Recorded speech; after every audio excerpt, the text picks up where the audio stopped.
All right, so today we are going to find the quotient of these two numbers and express our answer in scientific notation. So the first thing we're going to do is we're going to divide these numbers in front. And so we know that 2 divided by 8 is actually 0.25. And then this part's pretty easy to divide because they have the same base of 10. And so when you divide with the same base, you just subtract their exponents. So 6 minus 4 equals 2. So times 10 to the second. Now, this looks like it's in scientific notation, but it is not. So we need to adjust the decimal by moving it one place to the right. So then we will get 2.5 times 10 to the first because we needed to move to the right. So that means we need to subtract 1 from our exponent. If you look at example number 2, we have 1.5 divided by 3, and that will give us 0.5.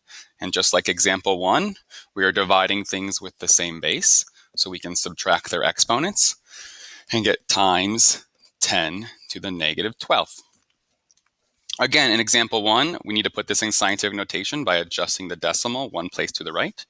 So we will get 5.0 times 10 to the negative 13th because, again, we need to subtract 1 from our exponent.